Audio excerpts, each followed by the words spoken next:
Sejak pertengahan kuartal pertama 2021, pasar finansial dunia bergerak fluktuatif di tengah meningkatnya imbal hasil obligasi Amerika Serikat atau US Treasury yang dipicu oleh kekhawatiran potensi lonjakan inflasi di Amerika Serikat. Memasuki kuartal kedua, fluktuasi terlihat belum reda. Bagaimana prospek jangka pendek menengah ke depan? Manulife Asset Management Indonesia hadir menjawab 10 pertanyaan para investor mengenai kondisi makroekonomi, pasar finansial dunia dan domestik memasuki kuartal kedua 2021. Bagaimanakah reaksi pasar menghadapi kenaikan imbal hasil US Treasury? Reaksi pasar terkonsolidasi, namun pasar saham cenderung lebih resilien. Ekspektasi inflasi yang lebih tinggi dan kenaikan imbal hasil US Treasury menjadi faktor risiko utama di pasar finansial. Baik pasar saham, pasar obligasi, dan nilai tukar di berbagai kawasan terkonsolidasi. Namun pasar saham terlihat paling resilien karena ekspektasi pemulihan ekonomi sebagai penyebab kenaikan inflasi justru dapat menjadi penopang pasar saham ke depannya. Aktivitas ekonomi yang didorong oleh stimulus fiskal untuk mendorong daya beli juga berpotensi mendorong pertumbuhan laba korporasi. Seberapa tinggi inflasi akan melonjak? Peningkatan inflasi akan terjadi, namun dalam waktu dekat belum menjadi ancaman. Peningkatan aktivitas ekonomi diakui akan mendorong inflasi. Namun apakah kenaikan ini akan bersifat sementara sebagai dampak dari low base effect tahun 2020 atau bersifat struktural baru akan diketahui setelah data inflasi di kuartal ketiga 2021 diumumkan. Namun sampai saat ini, sebagian besar negara masih berekspektasi inflasi tahun ini akan terkendali moderat berada di bawah target tertinggi yang diasumsikan. Sektor tenaga kerja yang memiliki kontribusi besar terhadap peningkatan daya beli masyarakat masih dalam tekanan dan kondisinya belum normal. Inilah salah satu faktor yang membuat peningkatan inflasi masih akan terbatas. Bagaimanakah arah pergerakan imbal hasil US Treasury? Tren kenaikan masih dapat berlanjut, namun di lain pihak ada beberapa faktor penahan. Stimulus fiskal masif dan kebijakan moneter akomodatif berpotensi untuk terus mendorong naik imbal hasil US Treasury. Namun, ada beberapa faktor yang dapat menahan kenaikannya, yaitu wacana kenaikan pajak yang akan diajukan pemerintahan Joe Biden, penurunan harga komoditas seiring dengan potensi peningkatan kasus COVID-19 di beberapa kawasan yang mulai kembali terlihat, dan meningkatnya pembelian US Treasury oleh investor yang tertarik dengan imbal hasilnya saat ini, sehingga mendorong turunnya imbal hasilnya. Bagaimanakah respon Bank Sentral Dunia menghadapi situasi terkini? Sebagian besar mempertahankan kebijakan moneter akomodatif. The Fed mempertahankan suku bunga setidaknya hingga 2023 dan program pembelian aset senilai US dollar 120 miliar per bulan. Inflasi dapat meningkat sebagai efek transisi, namun tidak mempengaruhi outlook kebijakan The Fed. ECB mempercepat laju pembelian aset di kuartal kedua 2021. ECB tidak bereaksi terhadap kenaikan inflasi. Kenaikan inflasi bersifat sementara, diperkirakan naik menjadi 2% pada akhir tahun 2021 dan kembali turun di 2022. PBOC mempertahankan suku bunga sambil mengadopsi kebijakan fiskal yang lebih proaktif, menjaga keseimbangan antara menstabilkan pertumbuhan ekonomi dan mencegah resiko di sektor keuangan. Bank Indonesia mempertahankan suku bunga pada 3,5% dan menjaga daya tarik serta stabilitas aset keuangan domestik, mengoptimalkan kebijakan makroprudensial untuk mendorong perekonomian. Sampai di mana perkembangan pemulihan ekonomi global saat ini? Sampai saat ini, pemulihan ekonomi masih terjaga dan berlanjut. Data makro pasar global menunjukkan momentum pemulihan ekonomi masih berlanjut. Tercermin dari penurunan ketidakpastian kebijakan ekonomi, ekspansi aktivitas manufaktur dan jasa, serta melonjaknya aktivitas perdagangan.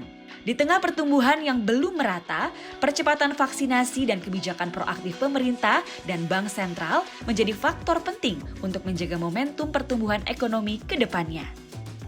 Bagaimana dampak pemulihan ekonomi Amerika Serikat terhadap Asia?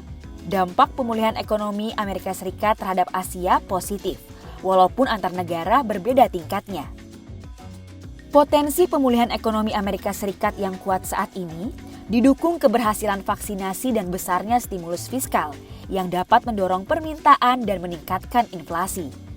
Pemulihan ekonomi Amerika Serikat akan berdampak positif bagi aktivitas perdagangan Asia, walaupun diperkirakan tidak akan sebesar tahun-tahun sebelumnya, karena peningkatan konsumsi kali ini lebih condong pada sektor jasa.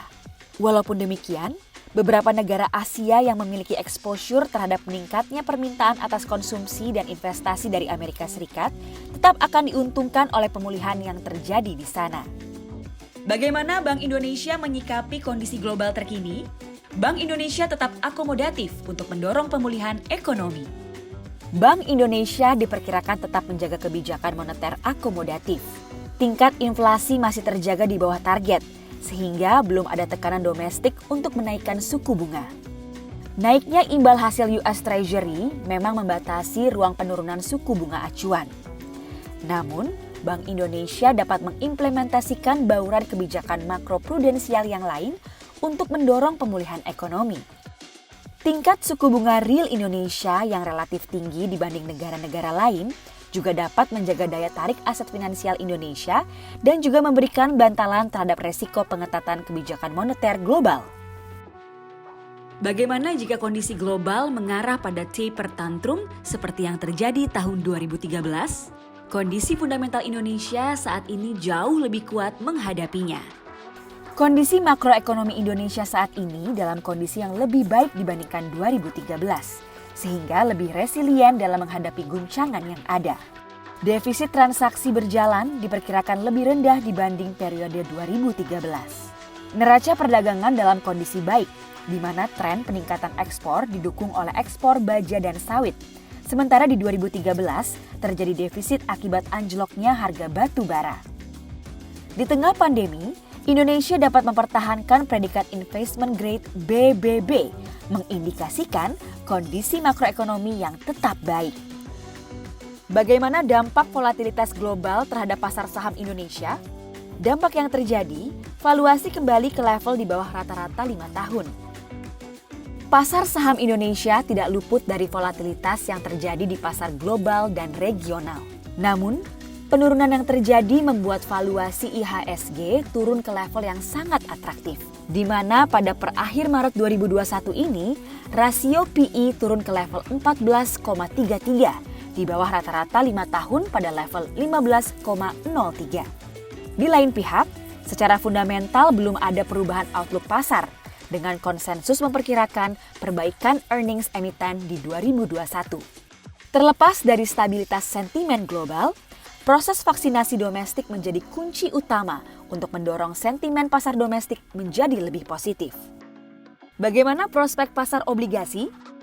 Pasar obligasi masih fluktuatif, namun sangat tertopang oleh peranan investor domestik dan likuiditas berlimpah.